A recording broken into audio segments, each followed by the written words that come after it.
Hello student, this is Akanksha Sharma. You are watching my YouTube channel. और आज मेरा topic है अकाउंटिंग इक्वेशन। मैंने इससे पहले जो अभी वीडियो डाली थी उसमें अकाउंटिंग इक्वेशन की कुछ बेसिक ट्रांजेक्शन्स बताई हैं, और इसमें मैं एक्स्ट्रा अब बेसिक ट्रांजेक्शन्स को सॉल्व करूँगी, किस तरीके से अकाउंटिंग इक्वेशन सॉल्व करते हैं। स्टूडेंट्स, मैं बार बार कह रही हूँ, मैंने कोई बुक के क्वेश्चन नहीं है। आप सारी ट्रांजेक्शन्स को रीड आउट करें, दैन उसकी प्रैक्टिस करें। मैंने किस तरीके से एडजस्ट करी है आप ये समझने की कोशिश करें। ठीक है, अब स्टार्ट करते हैं। मैंने अकाउंट इक्वेशन का फॉर्मेट आपको समझाया था, आपको समझ आ गया होगा। Asset equal to liabilities plus capital. Assets में क्या क्या आना है ये आप पहले अपनी ट्रांजेक्शन्स को रीड आउट कर लेंगे, अपने क्वेश्चन को रीड आउट करेंगे, और फिर आपको पता होना चाहिए कि क्या असेट्स होती हैं, तो आप यहाँ पे मेंशन कर लेंगे। देन आफ्टर लायबिलिटी में क्रेडिटर आते हैं, और भी चीज़ें आती हैं, वो क्वेश्चन के अकॉर्डिंग ही आप डालेंगे। कैपिटल एज इट इज़ रहता है। ठीक है, तो स्टार्ट करते हैं। Started business with cash ₹1,80,000। Business start किया है 1 लाख रुपीज़ से, तो 1,80,000 से आप कैश को बढ़ा लेंगे।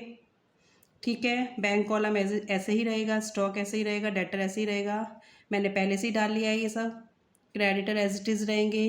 कैपिटल आपकी 1,80,000 से इंक्रीज हो जाएगी। ठीक है, नेक्स्ट है purchase goods for cash ₹50,000 and on credit 20,000। इस गुड्स रिप्रेजेंट करती हैं स्टॉक को। ठीक है, मैंने पहले भी बताया गुड्स मेंशन नहीं करेंगे, स्टॉक लिखेंगे। गुड्स परचेज करी हैं 50,000 की, एंड उधार पे खरीदी हैं 20,000 की। तो टोटल स्टॉक कितने का खरीदा है? 70,000 का। उसमें से आपने कैश 50 दिया है और 20 आपका उधार हो गया है। ठीक है, तो इसे किस तरीके से ट्रीट करेंगे? कितना कैश गया आपके पास से?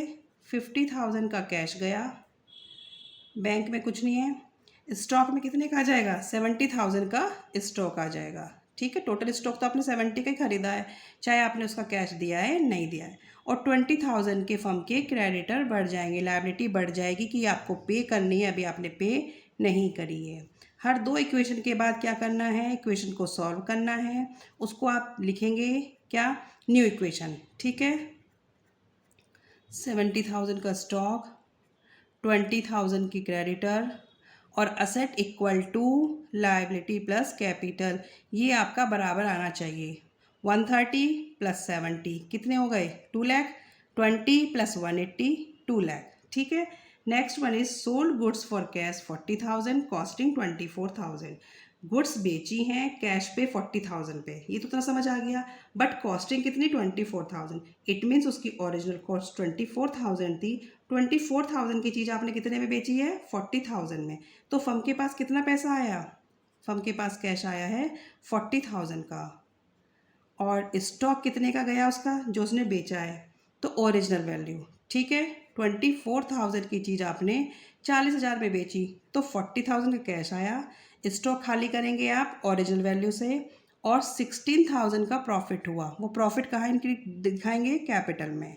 मैंने कैपिटल में आपको फॉर्मेट में समझाया कैपिटल में क्या प्लस एंड माइनस होता है। समझ आ गई है?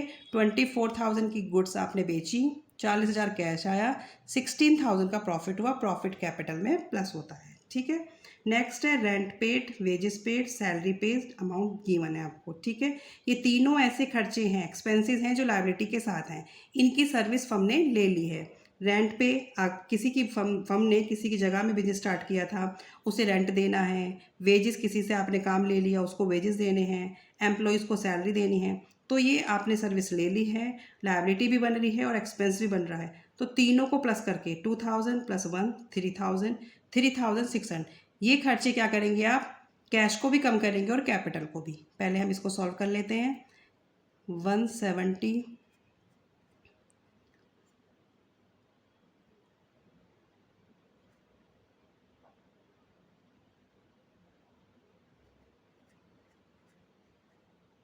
हर दो के बाद आपको इक्वेशन को सॉल्व करना है।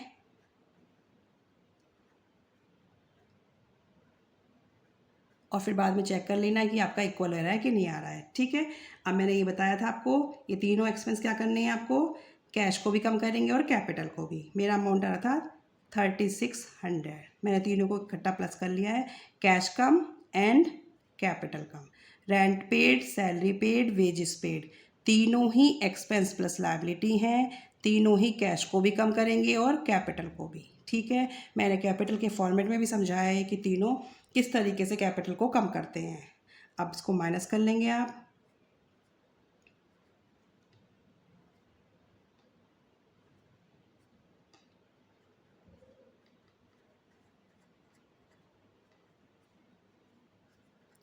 20,000 के क्रेडिटर एज इट इज़ बन रहे हैं क्योंकि अभी आपने कोई पेमेंट उसका नहीं किया है।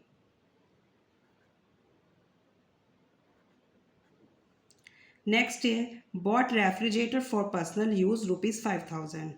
रेफ्रिजरेटर ख़रीदा है पर्सनल यूज़ के लिए। ठीक है, अगर हम कुछ भी पर्सनल यूज़ के लिए ख़रीद रहे हैं तो वो क्या होता है, ड्राइंग है। Withdraw money for personal use या कुछ परचेज कर रहे हैं पर्सनल यूज़ तो वो क्या है, काउंटिंग लैंग्वेज में ड्राइंग्स होती हैं। और ड्राइंग्स हमारे खर्चे हैं फर्म के, वो कैश को भी कम करेंगे और कैपिटल को भी। तो रेफ्रिजरेटर का कोई कॉलम नहीं बनाएंगे। अगर पर्सनल यूज़ नहीं लिखा होता तो हम कॉलम बनाते, बट अब क्या करेंगे आप, 5,000 कैश कम एंड 5,000 कैपिटल कम।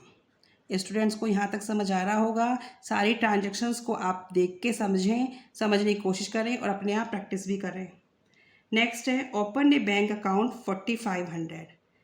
अब पहले इसको इक्वेशन को कर लेते हैं सॉल्व, उसके बाद इसको देखते हैं।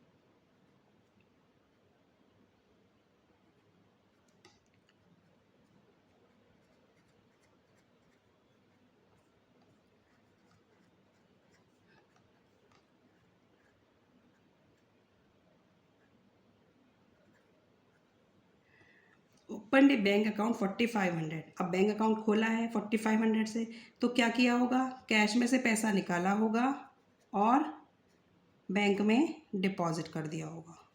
बस ये किया है। ठीक है, इस पर कोई इफेक्ट नहीं पड़ेगा। ओपन ए बैंक अकाउंट, तो बैंक अकाउंट कब खुला है, आपने यहाँ से पैसा उठाया और यहाँ पे डाल दिया। 4,500 रुपीज़ बता रखे हैं, तो कुछ और स्पेशली भी नहीं बोल रखा। तो क्या करा, यहाँ से कम कर दिया और यहाँ पे डिपॉजिट कर दिया, तो यही आपका बैंक अकाउंट खुल गया है। ठीक है, अब इस कैलकुलेशन को भी कर लेंगे।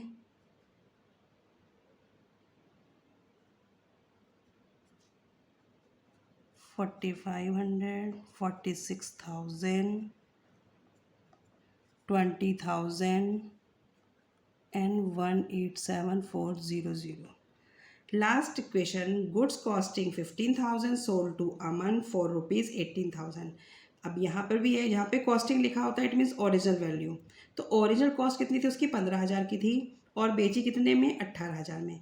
एक और चीज़, जहाँ ट्रांजैक्शन में कैश मेंशन नहीं है, कैश की स्पेलिंग नहीं गिवन है और किसी का भी पार्टी का नेम गिवन है, इट मीन्स वो ट्रांजैक्शन ऑन क्रेडिट हुई होगी। ठीक है, तो आपकी गुड्स कितने की थी, 15,000 की, बेची कितने की, 18,000 की। अमन लिखा है, फॉर कैश कहीं नहीं लिखा, तो इट मीन्स ये ट्रांजैक्शन ऑन क्रेडिट हुई है। तो अब क्या करेंगे, जब आपने कितने की, 15 की चीज़ 18 में बेची, तो 18,000 आए तो है नहीं, आएंगे। और 15,000 का स्टॉक खाली करेंगे, तो पहले हम 15,000 का स्टॉक में से माइनस कर देते हैं। 18,000 मुझे आएंगे अमन से, तो वो मेरा क्या बन गया, debtor. Goods sold on credit, तो पैसा आएगा इससे 18,000। ठीक है, और 15 की चीज़ 18 में बेची है, तो कितने का प्रॉफिट हुआ, बशर्ते आपको पैसे नहीं आए हैं लेकिन आप प्रॉफिट रिकॉर्ड करेंगे, 3,000 का प्रॉफिट हो गया। ठीक है, अब इस इक्वेशन को आप बाद में टैली करेंगे।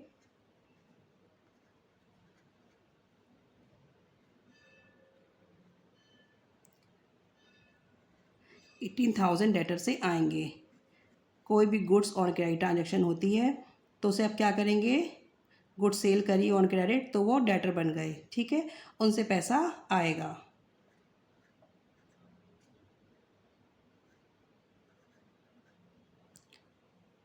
ठीक है, समझ आई आपको ये वाली ट्रांजैक्शन, ये क्रेडिट क्यों हुई है, क्योंकि फॉर कैश कहीं नहीं लिखा है, इसलिए कैश नहीं आया। ओरिजिनल वैल्यू से मैंने स्टॉक खाली कर दिया। डेटर से पैसा आएगा, तो डेटर में आपने डाल दिया कि पैसा आएगा, आया नहीं है। 3,000 का प्रॉफिट हो रहा है क्योंकि 15 की चीज़ 18 में बेची है, तो 3,000 का प्रॉफिट कैपिटल में प्लस कर दिया। ठीक है, अब asset equal to liability plus capital, ये आपकी इक्वल आएंगी। आप इस क्वेश्चन को दोबारा भी सॉल्व करके देखें। कोई प्रॉब्लम है, कोई डाउट है तो आप मेरे कमेंट बॉक्स में ज़रूर डाल सकते हैं। Okay, thank you.